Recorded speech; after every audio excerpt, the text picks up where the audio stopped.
All right, here we are for another episode of the HC Leadership Podcast. We just had a busy week coming off of TEAC's 2026 Leadership Symposium down in San Marcos, Texas. Today, we are fortunate to have a guest who is a keynote speaker at the conference, Frank Viscuso, a retired deputy chief out of New Jersey, and I'll let him introduce himself here in a second. As we continue on and still work alongside TEACs and get a lot of their great speakers on our show, we hope you have the opportunity to subscribe and take a listen, because these conversations go past so much more than their keynote speeches. And I think it's really a great opportunity to just have a great conversation about leadership, what's affecting our industry today and in years to come, and what we can forecast. So as always, I look for a great conversation. And as we dive into it, unfortunately right now, my co-host Carrie couldn't be with us. She might jump in a little bit later. So we'll get her caught up if she could get going. So Frank, please welcome to the show. We are glad to have you and have a conversation on leadership and our industry and all that good stuff. Just tell our audience a little bit about yourself, a little bit of your backstory, history, and where you're at today. Yeah, thanks, Kyle. I appreciate the invite. I'm happy to be here. I'm just I don't know how to say, like most people, when I go out to speak, they say, do you have a bio? And I say, well, I do, but let's do this. Just say, here's some guy, Frank from New Jersey, spent some time in the fire service, wrote a book about leadership, and he's going to talk to you. And leave it at that, meaning this. I like to keep it simple. As far as an introduction goes, yeah, that's it. I'm just a guy from New Jersey who's trying to figure it all out. And I was lucky enough to have some success in various different areas, as in the fire service, as an author, as a speaker, as a coach, in business. And I like passing that information on to other people. But just to give you this background, I am the son of a firefighter. I am the brother of a firefighter. It's basically a family business. All of my great friends from high school, we all went and we took the test together. Most of us got on a job together. A lot of us were on a wrestling team in high school together. So we had history of kind of competing and being on the battlefield together in that aspect. And so it was just a natural transition. But it was a great job to get, 30 years ago, and it's still a great job right now. Yeah, that's quite the history. And if you're not aware, his book right now is titled Step Up and Lead. So I think you could get that pretty much anywhere, Amazon, any of the major book outlets. Are you on Audible yet? Yeah, that book is, I have 14 books out. Step Up and Lead is the one that I think has, without question, had the most traction in the fire service. But most recently, I just published 2 books through Fire Engineering Books and Videos. One is titled 35 Things Every Firefighter Must Know and Do. And the other one is 35 Things Every Fire Officer Must Know and Do. And the truth is, if you're an officer, you want them both. Yeah. But if you're a firefighter, that first book, because what I try to do, Kyle, everything I try to do is to streamline the process and make the transition into being a firefighter or into being an officer easier for people, so that quite honestly, they don't have to make the same mistakes me and so many others have made. Yeah. As we go through our careers, it's crazy to look back and realize the mistakes you made, and then the desire for all these young people coming in today to not make the same mistakes that I did, right? And that's when we look at leadership and we look at as we progress our industry and progress society, not just in our culture, but everywhere. It's making sure that those that come after us aren't making the same mistakes that we did, because there's no reason for that. We should be teaching them, and they should make their brand new mistakes. So when they get in the position, it just all stays progressive, and we get to keep moving forward. Yeah, I think that's the key right there. Listen, we've been told our whole lives that experience is the best teacher. Okay, and actually, chapter 3 in that book of 35 Things Every Firefighter Must Know and Do. Chapter 3 is titled Experience is Not the Best Teacher. And what I go on to explain is this: we are very good at gathering information in the fire service and disseminating that information, right? So it's accessible. You have firefighter fatality reports. We have near miss reports. We have podcasts like this where people are going to share their experiences. We have countless articles, countless books. And so the information is out there and people are willingly sharing it. We're not in competition with one another. They're willingly sharing this information. So it would be, in my opinion, tragic for us to not learn from other people's experience. So experience is not the best teacher. In our industry, other people's experience is the best teacher. And that's why I love formats like this, because we can get other people's experience to help us, again, make that transition from where we are to where we want to be quicker. Yeah, I really like how you stated that, other people's experiences and how that allows us to grow as individuals. And as we go down that road, I kind of want to hit there a little bit more, a little bit what we talked about before we got on the air. We had an opportunity to talk to many leaders at the symposium and throughout the years of us doing this podcast. And one thing that's kind of been on my heart, especially after the symposium, and I kind of want to run it and have a little dialogue with you on it. And I think you said before, way back when, 20, 30, 40, 50 years, where's their classes. We didn't have formal leadership classes or conferences or symposiums. Now, I'm not saying those are bad by any stretch of the imagination, but it was almost that leadership was taught from the school of hard knocks, through life, through experiences, through putting ourselves in positions. And it's almost like what has changed to where we have such this desire to have such an academic approach towards leadership. And how do we get back to teaching leadership through the school of hard knocks? Well, first of all, excuse me, to talk about that conference, the Teaks Leadership Symposium is a phenomenal conference. Oh, yeah. And Teaks in general does great things. As I Really? mentioned before we started, I'm going to be out in a Southwest Fire Conference. I'm flying out tomorrow to teach there as well. So, I'm grateful for the fact that all this information is available to people. And I was a guy that, I learned through the school of hard knocks. I don't know that that's the best way to learn, Kyle. I think it's a great way to learn. I don't know if it's the best way to learn because in today's culture, people are being held accountable much quicker than they ever were in the past. When they talk about words like cancel culture, I'm not a fan or a believer of cancel culture.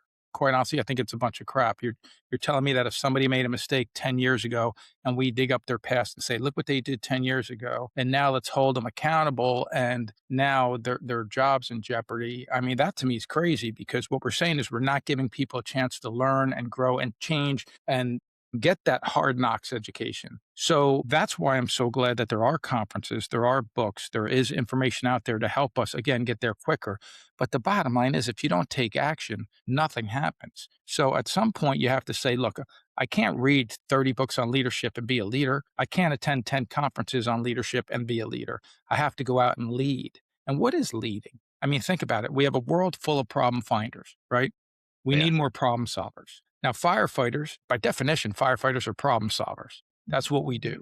We respond to the most challenging situations possible. People call us for everything, and our job is to show up and solve their problem. So, what is problem solving? I mean, think about leadership 101. What is it? I mean, first you have to identify a problem because if we're leading people from where we are to a better place. Okay. So we identify a problem. That's not hard to do. There's problems everywhere. So that's the easy part. The key is to not walk past the problem. Identify a problem, assemble a group of people. Why? Because you're leading people. Many times we already have that team. The third thing is motivate those people to want to make change. Then develop a plan or a solution together and then go out and solve the problem. So it's a simple 5-step process. Identify the problem, is the key part because we are really good as human beings, not firefighters, as human beings, but firefighters too. We're good at sitting around the kitchen table and complaining, sitting around the kitchen. We have to be good at Yeah. solving the problem we're complaining about. Yeah. When I look at, I mean, there's so much there to dissect and take apart especially in your travels. And you hear a lot of people and have a lot of discussions, I'm sure, as you've gone out. And that's what really interests me is like to get a pulse on what's going on throughout our industry, throughout the country, because you hear the good, the bad. And a lot of times when we go to these symposiums or we sign up for leadership classes, it's not necessarily the people that need those lessons that are going. It's the desire of those people who want to be better, but then they come with a lot of, issues maybe within their organizations, within their cultures. I want to focus on this. I want to learn to become a better leader. I know I need experience and other people's experience to grow there. However, I find myself in an environment that is not enabling me to do so, whether it be micromanaging, whether it be, leadership within an organization wants to maintain so much control that they don't give you those opportunities to make mistakes during training and mess up and learn from those, where it's that type of environment to where I can go do these external things. But when I come back home, it is an environment that does not allow me to grow as a leader per se within my organization. Now, I understand like those challenges can help build us as leaders. Absolutely. But sometimes there's just that friction, where how do I stay organization that doesn't allow me or enable me to continue to grow as a leader. Yeah, there's a big challenge there, and that's very common. First of all, let's talk about leading up the chain of command because that's a lot more difficult than leading down the chain of command. It's Mhm. easy. It's easy to give people an order when you're an officer and they have to follow it because you're an officer, but you want them to want to follow it, right? But sometimes, like you said, we get information, we get a good idea, we want to implement it, and then we're shut down. I dealt with that. I totally get that. The first bit of advice I want to give people is this: control the controllables, control what you can control, and don't get too emotionally caught up into the things you can't control because you will go crazy in life. I'm actually reading a book right now by Mel Robbins called The Let Them Theory. And basically, and I'm just getting into it, but the concept is real simple. Like some people are going to be rude to you, right? Let them be rude. Meaning this, like that doesn't change who you are. Let them be who they are, and you focus on being what you need to be. And I don't mean people at work, I'm just talking about in general. The let them theory is more like don't get so emotionally charged by how people treat you and how people do things that you wouldn't do. Like, why are they doing that? We get frustrated by that. Well, does it affect you at all? Because most of the times we get affected by the stuff we see on TV. It doesn't affect us at all. But so that's step one is control the controllables and don't focus on the things you can't control. Step two is this: you have to have good communication. It's where leaders, a lot of people in leadership positions, I believe a lot of them, if they're doing it wrong, it's because they're making decisions based off fear or greed or ego. And if that's the case, if you try to make a positive impact in your organization, think about this. Someone with a big ego is going to want to shut you down because they think that you looking good makes them look bad. So that's a challenge. How do you deal with a person like that? It's a challenge. You could sit down and talk to them though, and you could say, "Hey, I have some ideas on a direction that I think could be good for this group or this organization, and I want to get your ideas on it." So and then have open dialogue, and maybe you make progress that way. Maybe they say, "Yeah, let's give it a shot," because now you're, in a sense, making them feel like they're part of that whole conversation, and they should be if they're leading the organization. But at the same time, if you're consistently shut down, what I try to explain to people is this: don't let them change you. Don't let them change you. Keep being you. Things change over time. Administrations change. I know a group of firefighters that worked for a chief that they weren't happy with, and that chief was just let go recently after many years of service. And I find that to be, really interesting because a couple of them sent me emails and they're like, "Hey, we just want to let you know what's happening in our organization." And my response is, "Hey, I'm sorry you had to deal with all those challenges and that stress, but now it's a new clean slate. Now it's important that when that moment happens, you do something with it and you don't turn into the same person that you were." I was out in Texas one time. I spent 3 days working with an organization. And during dinner, one of the nights, I think it was after the second night, I'm with the chief of the organization who brought me out. And I was going around the Dallas area and Houston areas doing this regularly. So I spent a lot of time in Texas, love the state. But when I was out there, this guy says, "You seem like you have a good relationship with the guys and girls you work with." I said, I think I do." He says, "I was told to not get close to the firefighters." He goes, "So I don't attend their weddings. I don't go down and have breakfast or lunch or dinner with them. I won't go to a Christmas party, holiday party, any of that stuff." I said, "Why not?" He said, "Well, it would be difficult if I was having lunch with them at the firehouse and then I had to discipline them 2 weeks later." I said, "Well, I do understand that you want to have a little more separation because you're the chief of the organization. I'm a deputy chief and I'm a tour commander. So, I do understand it's a little bit different, but let me ask you something." He said, "Seems that there are a lot of Navy SEALs in this area, a lot of special forces and Navy SEALs." I said, "Do you respect the Navy SEALs?" And the guy says, "Yeah." I said, "Okay." I said, "Do you think a SEAL commander would attend the wedding of one of their SEALs?" He says, "Of course." I said, "Do you think the SEAL commander would discipline the SEAL if they were doing something wrong?" He goes, "Yeah." I said, now right here, I'm thinking, okay, so he's not quite following me. I said, "You have children, right?" He says, "Yes." I said, "You love your children, don't you?" He goes, I do." I said, "Of course you do." I said, "Now, you want to give your children everything they need to succeed, right? Time, training, tools, equipment, guidance, environment, everything." He goes, "Yeah." I go, "But you still hold them accountable and to a high standard, and you discipline them if they do something wrong, correct?" He goes, "Right." I go, "Then why would it be any different?" I asked him, I said, "Who told you not to get close to the firefighters that you're working with?" He said, "The guy before me." I said, "Did you like him?" He said, "No, nobody did." I said, why are you listening to him then? See, Yeah. that's the challenge.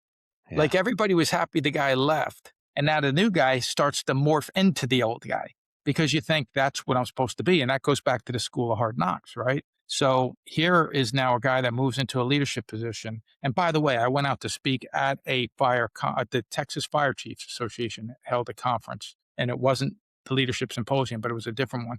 But they held a conference many years ago, and he asked to introduce me at the conference. And he said a really interesting thing to the group. He says, when I first listened to Frank speak, I didn't like some of the things he said. He said, but I didn't like it because he put a mirror in front of my face and I really didn't like the reflection. But I had to take a good hard look so I knew what I could change. Because here's the truth, Kyle. You can't solve a problem if you refuse to acknowledge that it exists. Hmm.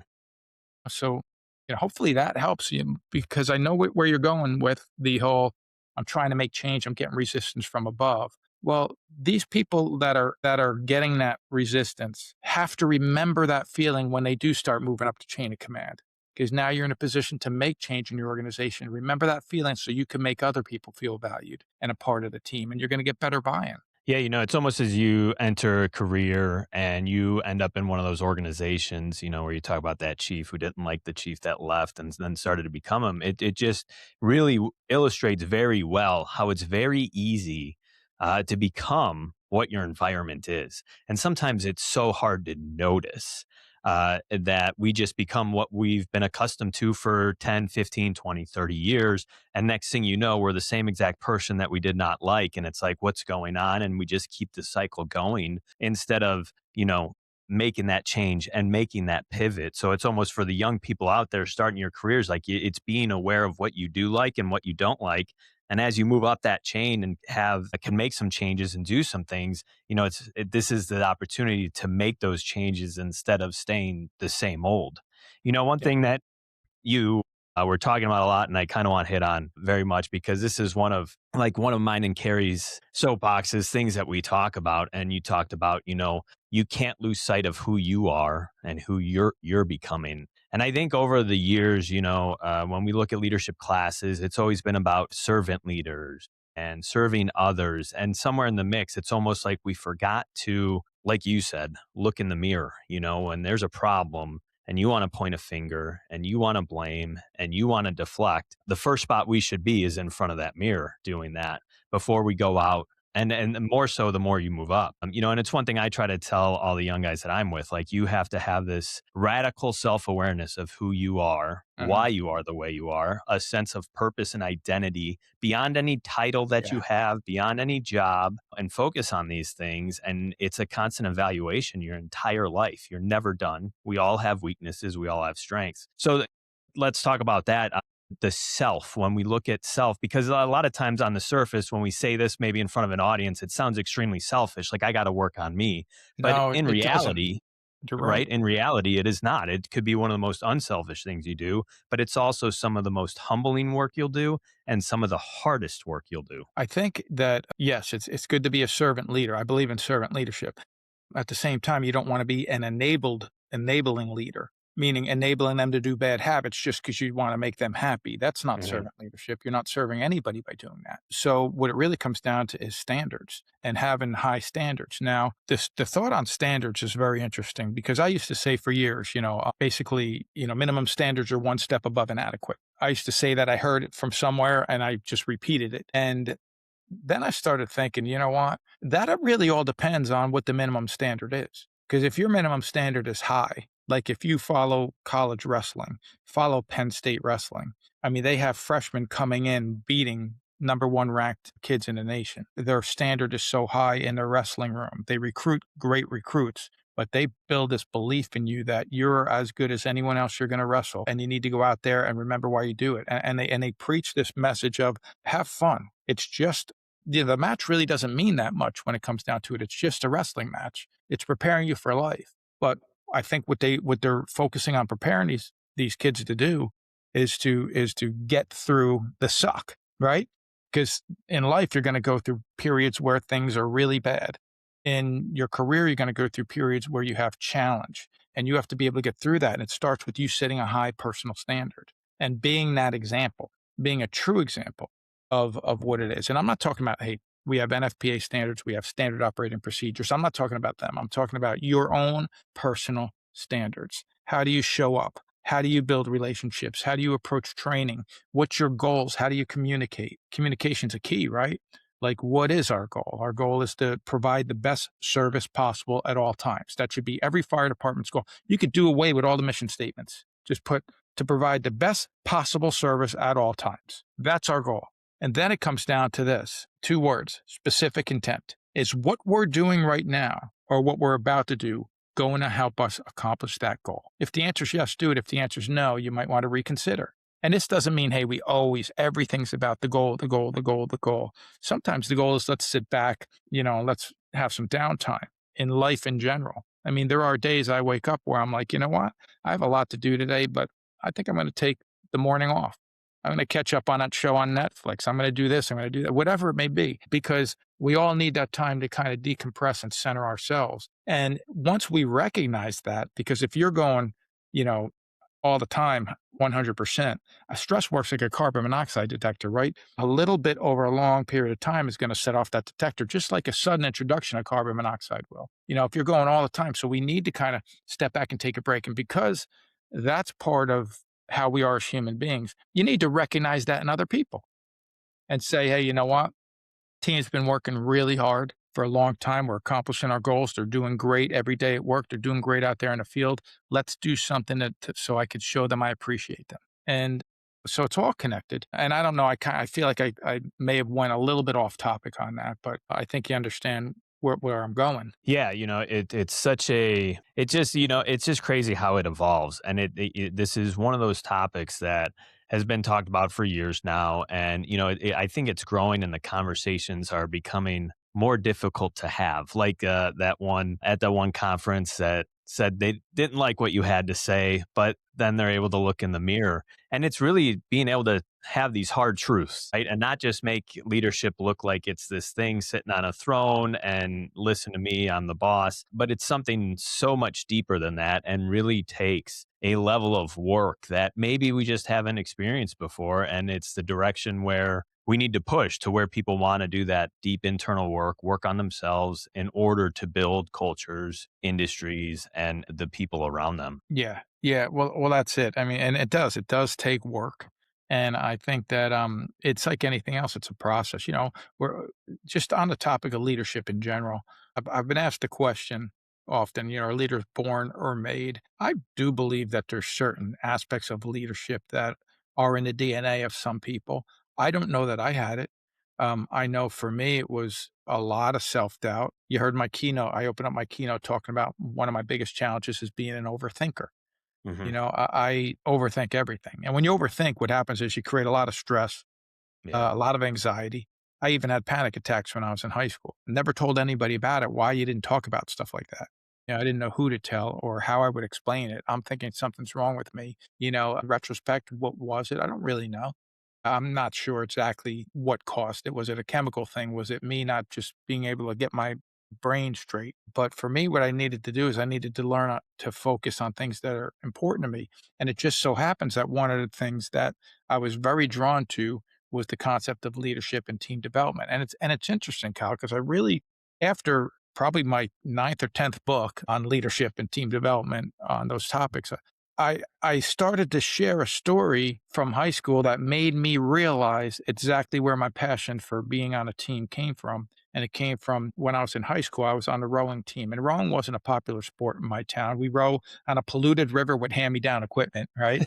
You know, we row against prep schools and private schools. We're a blue collar town, but we're a lot of gritty kids in Kearney. So we had a pretty good rowing team. And I was on the lightweight eight. And we were a bunch of kids that weren't big enough to make the heavyweight varsity boat, but we were decent rowers. So we had a coach that put a team together and said, look, if you could all maintain a body weight of under 135 pounds, we could row as a lightweight. Just so happened I wrestled 135. I'm like, well, I don't eat for half a year. Might as well not eat for the whole year.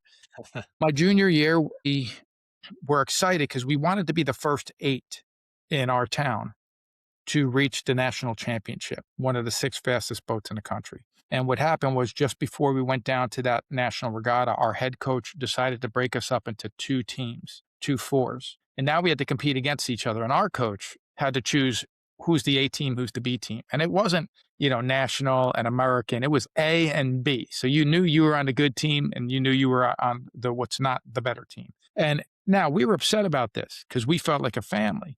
I didn't even remember this until I started cleaning out my basement to do some work down there. And I found some photo albums and realized I was on the A team and we went out and we placed fifth in the nation that year. I don't even remember it. Why? Because back then there was only first, second, and third place. Fourth, fifth, and sixth got nothing.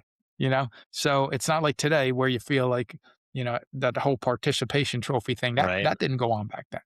Yeah. But what happened was the next year, our senior year, we said this is the year we're going to go down as an 8. We're gonna make that national regatta. We're gonna make the final 6 boats. We're gonna be one of them. And we were on fire that year. We won a lot of regattas. We lost a few too. Our head coach again wanted to split us up into 2 fours. And when our coach came in to tell us that, our head coach wanted to split us into 2 fours, that one of the kids on the boat says no. And now I'm going back to a time where no one talked back to parents, teachers, or coaches. So when he said no, everybody looked at him like, wait, did he just say that? And he looked at him and the kid said, we'd rather go down as an 8 and lose than go down as a 4. And our coach was very proud. He relayed that message. We got permission to go down as an 8 and we won our first race, but we were supposed to. The second race was the tough one because the top 2 boats went on to the national championship. So the top 2 boats only. And the 2 boats that were in our race had both beaten us that year and were the 2 fastest boats in the country. So we had to beat one of them. Well, not only did we beat one, Kyle, we beat both. We broke the course record and we went into the national championship as the fastest boat in the country. Wow. Love That's to tell you awesome. we won the race, by the way. We didn't win the race, but we got there. Yeah. But here's why I'm sharing this with you. We realized there's a book out there and a speech out there called Will It Make the Boat Go Faster? We realized that everything we were doing was trying to make us go as fast as we possibly could. And for example, when practice ended, if the heavyweight team had a bad day on the water, they were basically punished. They had to go run hills to make up for the bad practice. If we had a great day on the water, a great practice, we ran hills anyway. And we were doing it for us. Why? Because we wanted to be as fast as we could. We were making decisions on what we ate. We were making decisions on, a lot of us didn't go to the prom on prom weekend. Why? Because that was the night of the big regatta that sets up the national championship the next week. So it's like if we go to the prom on Saturday night, we're going to be here Sunday morning for an early race, and that's going to affect our time, which is going to affect our place and our standing. Like we were thinking like this back in high school. The point is this, everyone listening to this, in their own arena, in their own way, whether it be in business, sports, the fire service, we're rowing in the boat together. We're all rowing in a boat together. Some people are rowing hard trying to make the boat go faster. Some people might just be occupying a seat and going through the motions, but it's inevitable. But there's always somebody that's maybe poking holes in that boat or trying to slow it down. And what we need to do is address those people and make sure we understand we have one goal: make the boat go as fast as we can. We have one goal in the fire service: provide the best possible service at all times. Who's poking holes and not making that happen? And who's rowing hard trying to make us the best we can be? And that's where we have to kind of address things differently. I want to take the people that are trying to move us in the right direction. I want to encourage them. I want to try to keep them motivated. I want to let them know the value they bring to the team. I want to take the ones poking holes and have conversations with them and explain to them, maybe you don't understand why we exist in the first place. Let's talk about the fire service. Let's talk about the people that call us and what they need. Let's talk about you and why you're here, what brought you here in the first place, and what you feel you're not getting to make you not want to give us a great performance and your best effort. What is it that you're not getting? Because if I could fix it, I'm going to fix it. If I can't, well, there might be other avenues we have to take, but we need people to want to be here and to want to provide great service, because the people out there, they deserve it. Yeah, it's always easy to motivate the motivated, but it's always hard to have those hard conversations with the ones poking the holes in the boat. And that's where we just need to get better and more comfortable having those hard conversations. Well, let's stop just for one moment and just talk about that. If you're not willing to have hard conversations, you might not be ready for leadership, because that's one of the most difficult things. You have to be willing to have a difficult conversation, and they're often necessary for us to have in order for us to lead teams through challenging times, or people through challenging times. The hard conversation, it's a key. And you can have a hard conversation by doing it the right way. That's basically what I teach in my books and seminars: how to communicate without making an enemy in the process. Yeah, it's how to have these hard conversations and the understanding of the goal is for growth. It's not to call you out. It's not to say I'm better than you. It's to, I want to help. I want to build something. I want this to go in a different way. This is what's going wrong.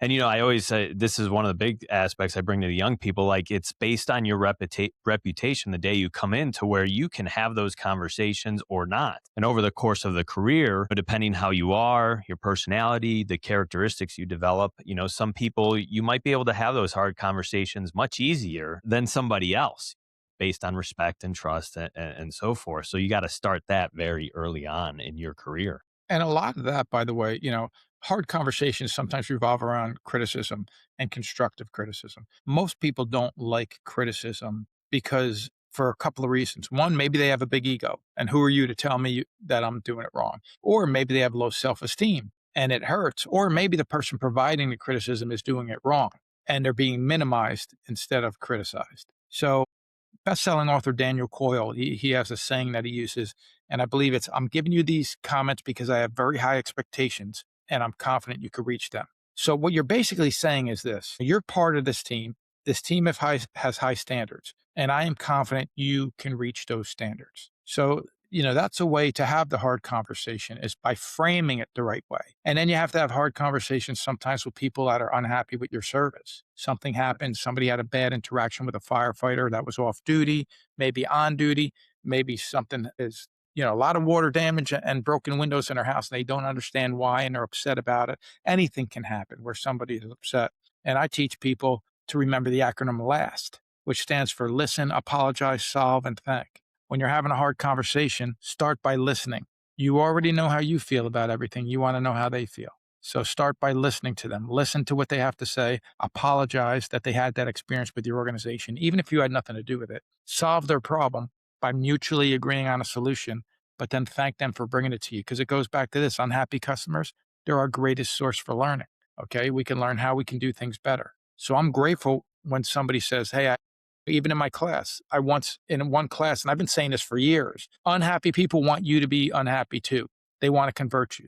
So be careful to spend too much time around the miserable people. And that's part of a big section where I talk about morale. But one day being driven back to the hotel by a guy that attended the class. He says, I love your class. I love everything you said, except when you said unhappy people want to convert you. He said, because I was talking about himself. I was the unhappy person and the miserable person on my department for 2 years. And I wasn't trying to convert anybody. I was just stuck. I was in a rut and I just needed to be heard. And when he said that, we had a conversation. We dove a little bit deeper into that. And he said, I just needed someone to tell me, hey, you're right to feel the way you feel. It's a valid feeling. However, you can't stay in this place. He goes, and I wasn't getting that. So I just stayed there and conditioned myself to be the miserable guy when that really wasn't me at all. So when he said that, it made me reconsider how I frame that part of my class. And so I still say, misery does love company, but at the same time, sometimes it just needs a companion to help them get out of it. And we have to talk to those people and have those hard conversations that you and I are talking. Yeah, it really demonstrates how fluid and ever evolving leadership is and just relationships, and just, like you said, it comes down to communication and a lot of times just being able to have conversations, like real conversations where nobody gets defensive and we're just here for one goal and one goal only, and it's growth and to go out there and do a great job. When you travel around and you get a pulse on, I think, a lot of our industry, and you see past practices and what's coming in. When we look at the fire service, at least out by us, is getting extremely young. What are some of those maybe good things that you're seeing out of the younger people, and some of the things that we have to, the people that are entering leadership roles, like, hey, be on the lookout, and this is where we need to focus a little bit. Because every generation has their strengths and weaknesses. But their lived life is much different than mine, the way they were raised versus me and you. So it comes with challenges, but it also comes with strengths. What are you seeing out there? I see a lot of passion out there. I see a Yeah. lot of young firefighters that are passionate. You have a lot of fools chapters that are filled with young, passionate firefighters. They're getting their information from different sources. They're getting their information from podcasts today, which are great as long as you have the right person out there spreading the message, because there's some really good ones out there and there's some ones that my friends and I who have been, writing books, traveling, and in the fire service, for hundreds of years combined, sit here and shake our head and go, man, what kind of message is this guy sending? And we wish we could sit down and talk with them and say, we want fresh voices, but at the same time, we want voices that are going to move us in the right direction. The challenge is this: it is a different culture, and it's a culture that has a challenge that we didn't have growing up, and that challenge is right here, right? It's that cell Hmm. phone. It's the social media and the trap of them wanting to keep us glued to that phone. And any parent listen to this right now who knows what I'm talking about, Like I have children in high school that I have to sit down and talk to them and say, "Hey, look, you know, less time on your phone because you're training yourself to have a very short attention span because that's what they want. They want to keep you scrolling, they want to keep you going from this to that to that." So one of the challenges is we have to try to get their attention and keep their attention. You know what it's like right now? A lot of kids, going to go high school age kids, a lot of them can't sit through a movie without checking their phone 6 times. And when we used to go to movies, that was the event, right? It was like, Right. we're there to be entertained. Like the movie came out, it wasn't like Netflix or TV or our phone. People are watching movies on these little screens now. It was, hey, this movie, Star Wars, is being released on Saturday, and the whole country goes there. You're lucky if you got a ticket. And yeah, you were really lucky if you got to see the movie twice in the first week. And so like it was like an event and you were like stuck on the movie screen. And now it's not like that. Now it's just like what captures your attention. So we need to keep them focused here. But that's not, to me, I don't look at that like that's a problem with kids today. That's a problem because they're being conditioned out to Hmm. do. There's my kids right there. They're being conditioned to do things or to be trapped by that thing. So we have to have this compelling reason to want them to be here. So here's one compelling reason. There is the Instagram life and the real life are two different lives. Okay, what you're seeing posted on social media, people want you to see the best. My wife and I, okay, I went out to Hawaii to speak at Maui at a fire conference. Not a bad place to get a gig, right? So Yeah. here I Yeah. am in Maui. We have a helicopter ride set up, and we're going whale watching on the next day.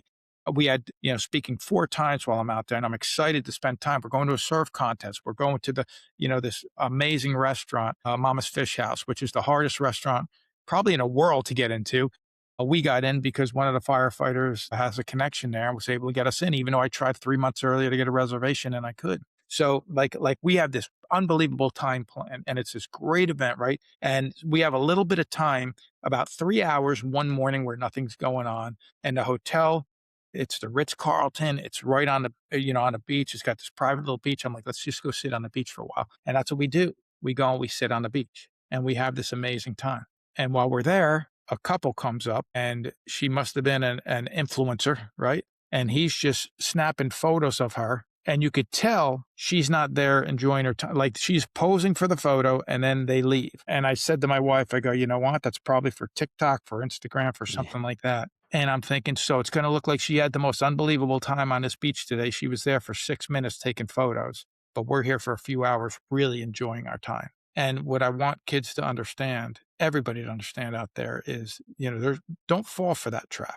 And yeah, she might be making money posting that stuff on social media. I know a lot of people are making a lot of money. That's great, but create the life you want. Hmm. Create the life you want. And how are you going to get there? And you're not going to get there by scrolling on that phone. So what is it that you want first and foremost? Okay.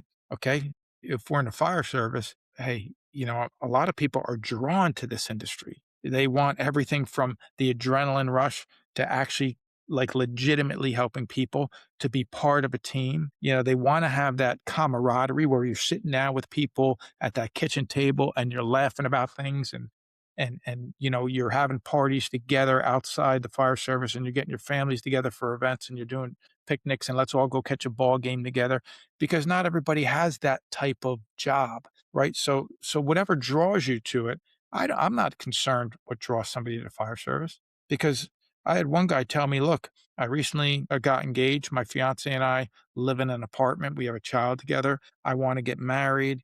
I want to buy a house. We want to extend our family, but I'm here really. I don't know if I would make a good firefighter, but I really just needed the consistency and basically the stability that this job offers. He actually used the word security. And that didn't make me upset because this is what I heard. Here's a guy Mhm. that loves his family. Here's a guy that wants to be part of a team. Here's a guy that's not afraid to work hard for his family and take a dangerous job to provide for his family. So he's willing to do hard things. That gives me something to work with. He was one of the best I did work with because he was so passionate about the job. So, just my thoughts on all of that we're talking about. Yeah, I see a lot of desire for purpose and identity in something bigger than themselves, and bigger than a title. I look at a lot of young guys I work with and I'm surrounded by, and they really have this desire to live a purpose driven life beyond, it's almost like, what is my identity beyond any title? And then bring that into our culture, like bring me into that culture. Like, don't define yourself with the job title, but define yourself by who you are, like you were talking about, and then bring that into our culture because that's what we want. It's just like that guy who loves his family, wants to extend his family, an apartment, wants stability. Like, yeah, that's a guy who understands his purpose, his identity beyond anything. And those are going to be some great people to work with in any profession, not just our industry, but anywhere. Those are when we look at authenticity and authentic, that's it right there. Well, And and sometimes it's that's a foreign concept. it is, yeah, but what's cool is what you learn here can help you in other areas. It's helped me in business. It's helped me overcome adversity. It's kind of like being a wrestler. I mentioned wrestling earlier. I wrestled in high school too, and I can tell you, you don't realize what you learn Yeah. about life when you're wrestling. You realize what you learned about life after you wrestled years later when you're like, this is tough. Then you're like, I went through this before. Hmm.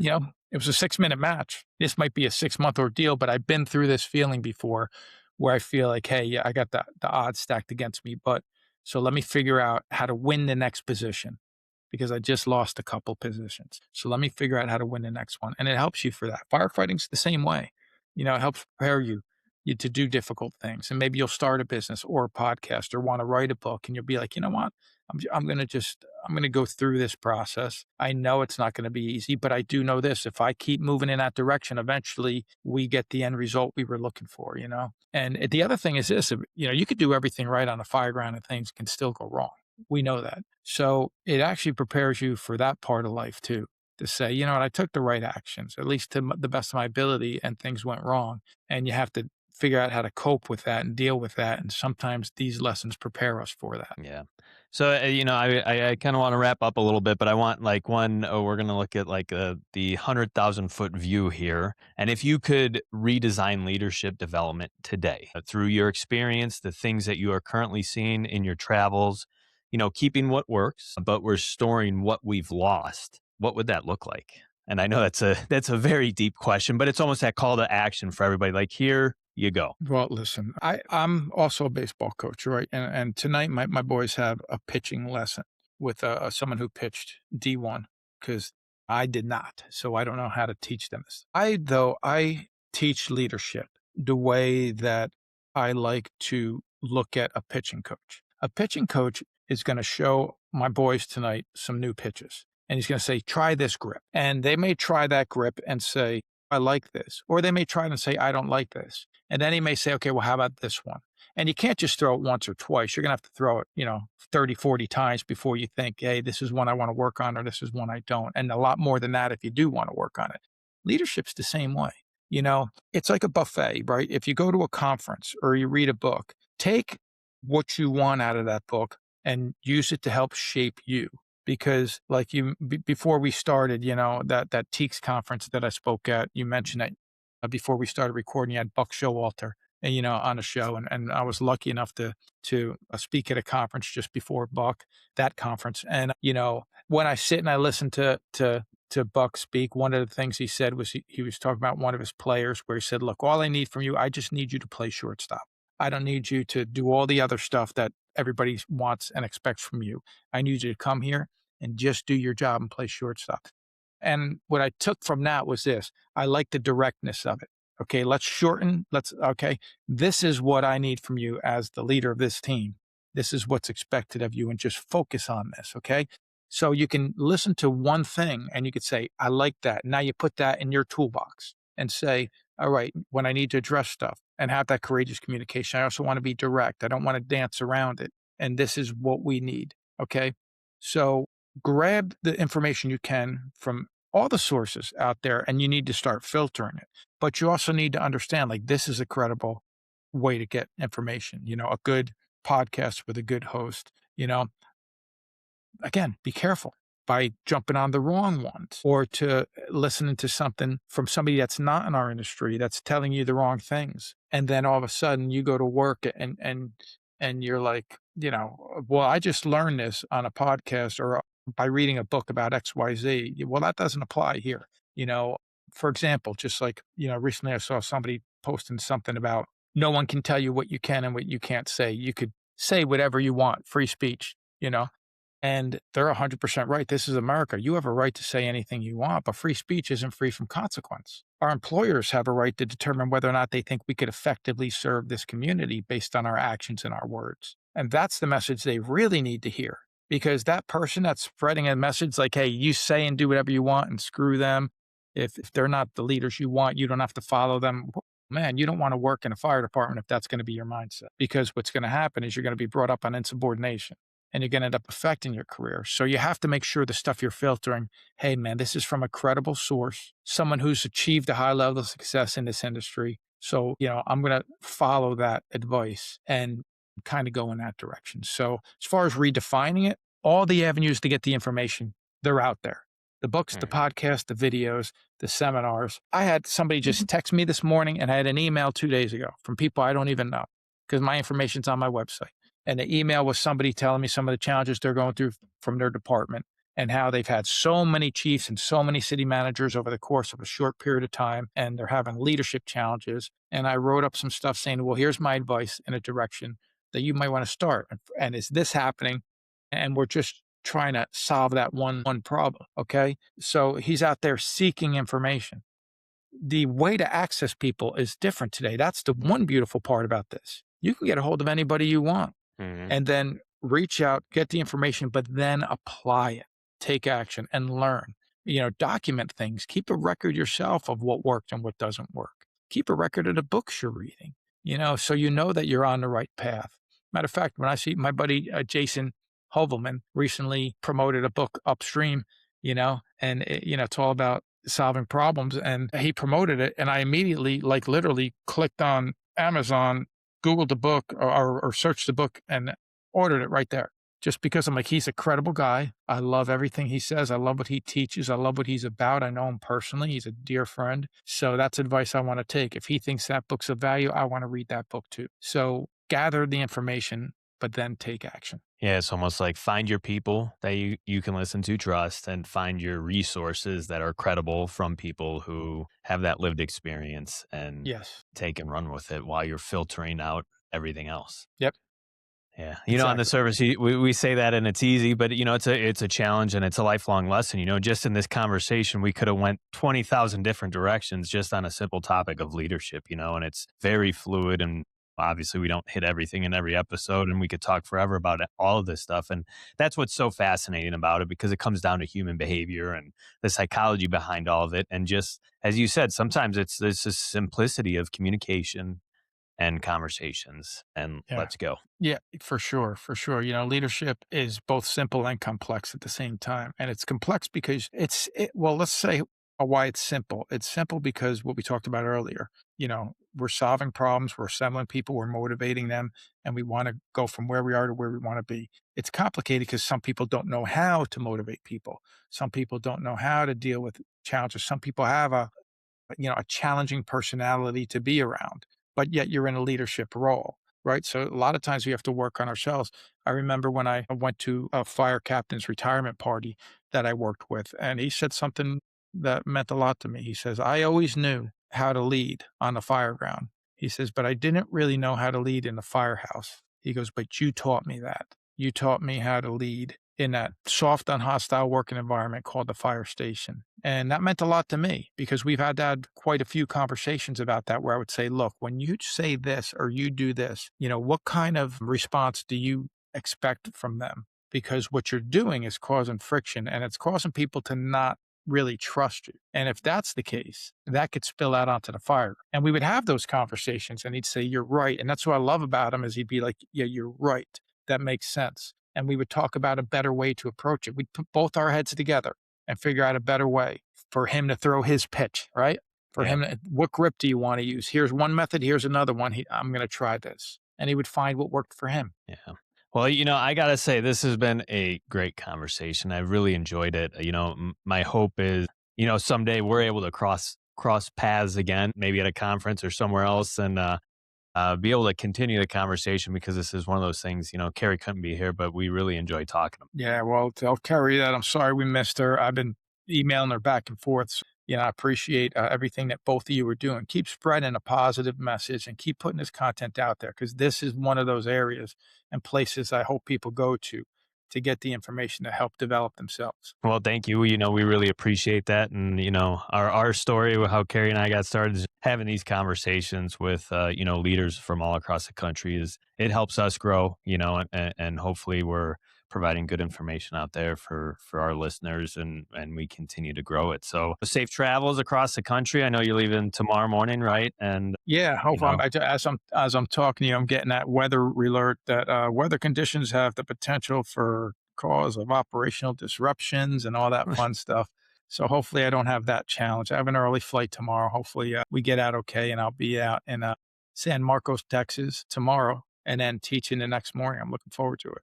Awesome. Awesome. Well, again, thanks a lot for coming on and just having a conversation. And again, hopefully we could do this cross paths again and keep a conversation going. So until then, for the HC Leadership Podcast, this is Kyle only. Who bailed on us, but she had a good reason. So I'm not going to give her too hard of a time. And until next time, stay safe out there. Thanks a lot.